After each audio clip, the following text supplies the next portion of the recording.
I'm back, bitches. C'est le même endroit, même heure, même décor. Mais il y a encore ce putain de moustique d'ailleurs. Aujourd'hui, on parle de The Hunt. Et on est parti parce qu'on a quand même pas mal de choses à dire sur The Hunt. C'est mon deuxième film de la réouverture des salles, voilà. Je suis allé le voir ce lundi-là, voilà. Et on est quand aujourd'hui? Aujourd'hui, on est jeudi. Voilà, donc je suis allé le voir ce lundi-là. Et j'avais vraiment envie d'aller au cinéma parce que ça fait quand même longtemps que j'étais pas allé au cinéma, parce que j'avais pas vu ce genre de film-là. Et j'avais clairement envie d'y aller. J'ai besoin d'aller au cinéma ces temps-ci. Parce que voilà, ces 3 mois de confinement. Oh, il y a le chat qui veut rentrer. Rentre au ratio. J'espère qu'il va pas faire bouger le trépied. Je vous jure, les chats c'est trop mignon, mais qu'est-ce que c'est con. Enfin bref. Donc voilà, je suis allé voir The Hunt. Il va faire tomber la poubelle. Mon chat est attiré par le plastique, hein, et dans ma poubelle il y a énormément de plastique, et il n'en peut plus. Alors Horatio, fais attention à ce que tu fais. Je te vois, hein. Horatio, je te vois. Mais me regarde pas comme ça. Du coup, je disais, c'est un film qui a fait polémique aux États-Unis. On en parlera après, voilà, jugé trop violent, ultra gore, trash, et politiquement incorrect. Du coup, voilà, on va balancer plusieurs pics à la société américaine, surtout américaine du coup. Voilà, je pense que c'est pour ça que le film a fait polémique, et on en parle du coup maintenant. Déjà, j'avais pas énormément d'attentes vis-à-vis de ce film-là. Je savais qu'il avait fait polémique et je pensais pas qu'il allait le sortir en salle, puisque normalement il devait pas sortir en salle. Il y avait eu 2-3 trucs comme ça, 2-3 conneries, mais du coup il est sorti pour la réouverture. Et ça fait plaisir, voilà, c'est plutôt cool. Voilà, donc j'avais pas énormément d'attentes. Je me disais, bon, ça va être un truc plutôt trash.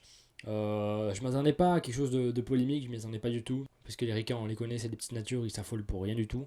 Donc voilà. Sur fond d'obscures théories du complot sur internet, un groupe de dirigeants se rassemble pour la première fois dans un manoir hanté retiré afin de se divertir en chassant des simples citoyens américains, mais leurs sombres desseins vont être mis en péril par Crystal, une de leurs proies capables de les battre à leur propre jeu. La jeune femme renverse les règles et abat un par un les chasseurs qui la séparent de la mystérieuse femme qui tire les ficelles de ce passe-temps macabre. C'est fou, hein? C'est fou parce que même le synopsis il te spoil tout le film. Alors, qu'est-ce qu'on en pense, The Hunt? Eh ben putain, ça fait trop de bruit pour rien du tout. Ne vous fiez pas à cette affiche-là, comme quoi apparemment c'est le grand film polémique, le grand film scandaleux, une incroyable immondice pour cette société, mais alors pas du tout.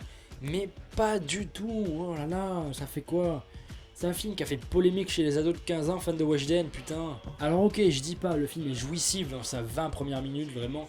Ça part dans tous les sens, voilà, des personnages qui crèvent, voilà, des têtes qui explosent, des trucs vraiment cool, le rythme bat son plein.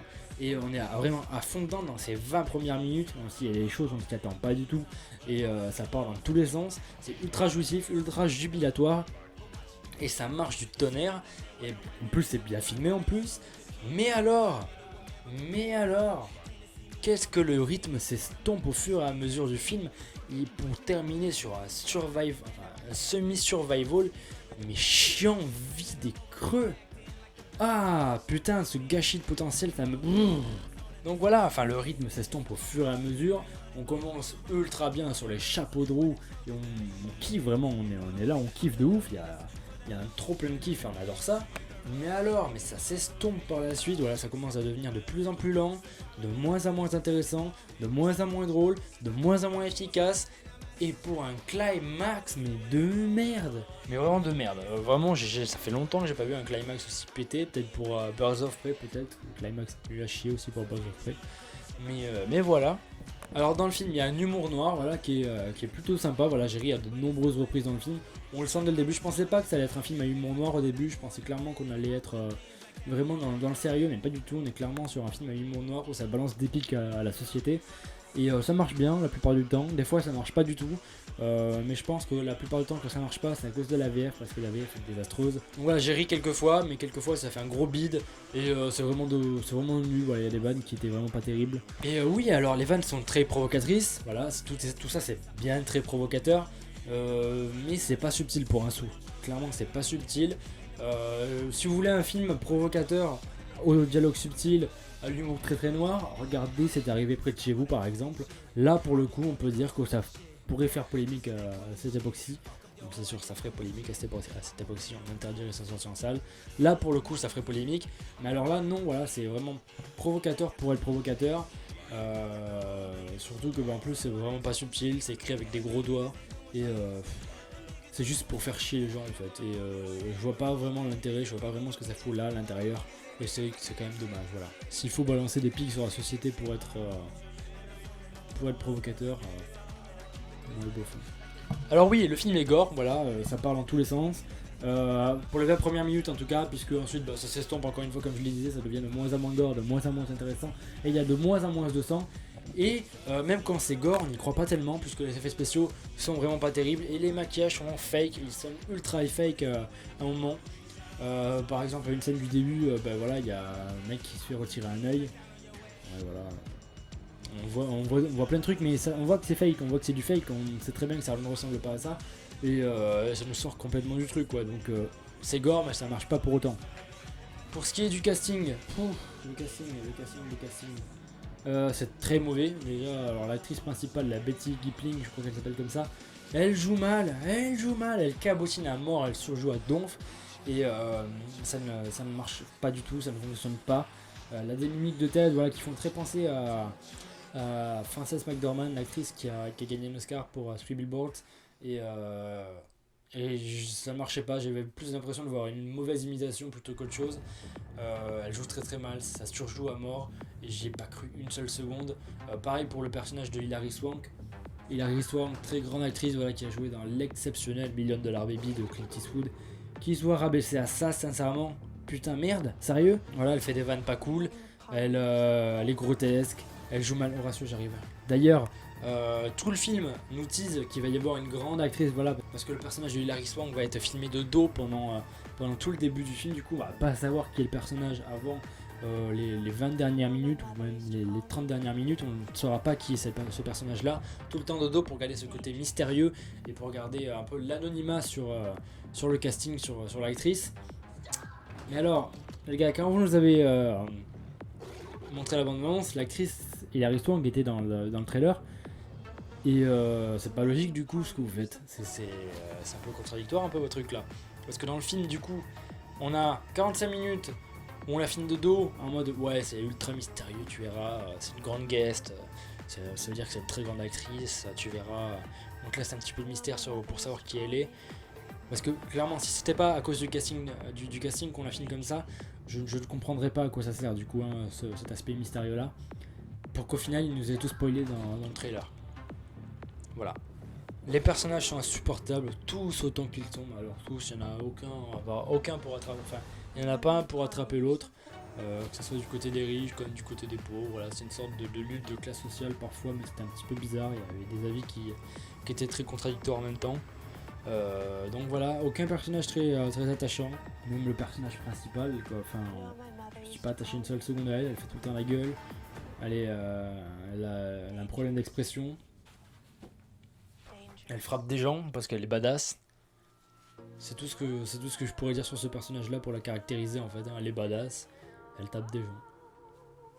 Voilà, même Anna de Luc Besson arrivait à faire mieux quoi. Par contre pour l'écriture, voilà, on ressent très bien la patte Damon Lindelof, puisque pendant le film je me suis fait plusieurs fois la réflexion de ça ressemble beaucoup à du Damon Lindelof, voilà, faire revenir plein de personnages, les suivre, les buter, ça ressemble beaucoup à du Lindelof. Et effectivement, à la fin, au générique, je me suis rendu compte que c'était de Lindelof. Bon, ça veut pas dire que c'est forcément bien. Le mec est capable du meilleur comme du pire. Voilà, big up à Lost qui est exceptionnel. Big up à Prometheus qui est une grosse merde. Voilà. Tu peux faire de ce qu'il y a de meilleur au monde, mec, et ce qu'il y a de pire au monde. Mais GG, je t'aime bien quand même. La réalisation, pour le coup, est plutôt ambitieuse. Il y a pas mal de choses qui se démarquent un peu des autres films d'horreur actuels. C'est pas vraiment un film d'horreur, c'est plus un survival. Mais ça se démarque quand même par sa réalisation. Il y a des plans vraiment super ingénieux, très très bien trouvés. Voilà, il y a des rotations vraiment très mécaniques qui sont vraiment super bien orchestrées, donc ça marche bien. Mais malheureusement, voilà, le concept est mal exploité. Voilà, on aurait vraiment pu être sur un gros survival de quoi, les 1h20, 1h30, ultra efficace, qui ne s'arrête pas une seule seconde, avec des pièges de partout. Voilà, vraiment une vraie chasse ultra gore et vraiment cool. Parce que oui, le film est gore, mais alors attendez. Quand il s'agit de montrer le gore vraiment ultra cru à l'écran, ça ne le fait pas. Ça ne le fait pas du tout. Alors là, non, les producteurs ils disent on va montrer du gore, mais pas trop. Alors écoute-moi bien, Johnson, on va montrer du gore, mais pas trop. Hein. Ah oui, quand il y a du gore, tu cut. Alors oui, par exemple, à un moment, il y a un personnage qui s'ouvre le ventre.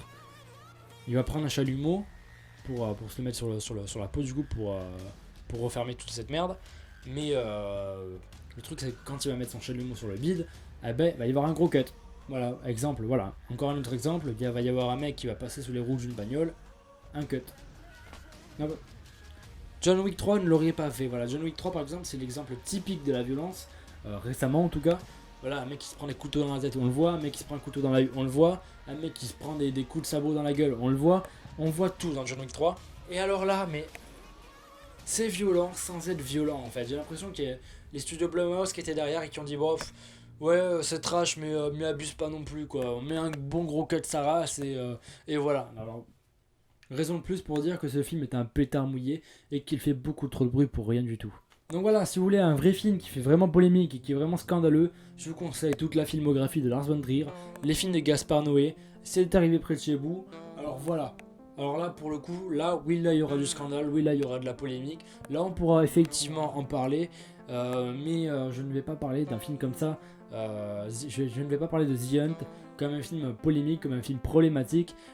Non, pas du tout. Je vais parler de ça comme un film plutôt grand public même. Un peu pour les ados de 15 ans fans de Weshden. Là, pour eux, oui, forcément, ça sera problématique. Puisqu'il y a quand même des vannes sur le réchauffement climatique. Alors oui, alors là par contre, là, on se sent offensé. Donc voilà, The Hunt, c'est vraiment pas terrible. Il y a pas grand chose à sauver dans ce film là, mis à part peut-être la réalisation, 2-3 trucs cool, les 20 premières minutes qui sont vraiment jouissifs, mais à partir de là, ça ne vaut pas un sou, ça ne vaut pas cette entrée en salle. Donc voilà, c'est triste, hein, les 2 films que j'ai vus en salle là, pour la réouverture sont pas bons, sont vraiment même pas bons du tout, et ça m'énerve un peu. Voilà, ça me fout le seum, clairement ça me fout le seum. On va faire avec. Voilà, je sais pas quel film je vais aller voir prochainement. On verra bien, je verrai ce qu'il y a. J'aimerais bien aller voir Radioactive de Marjane Satrapi parce que j'adore Marjane Satrapi. Il y a quoi d'autre? Il y a L'ombre de Staline que je dois voir, il y a Penny que je dois voir. Donc voilà, on verra bien. Voilà, je vous tiens au courant. De toute façon, je pense que je vais faire une critique sur tous les films que je vais aller voir en salle prochainement. Je vais trouver le temps, je vais faire de mon mieux. Mais voilà, on se retrouve la prochaine fois pour une nouvelle vidéo. Allez, ciao.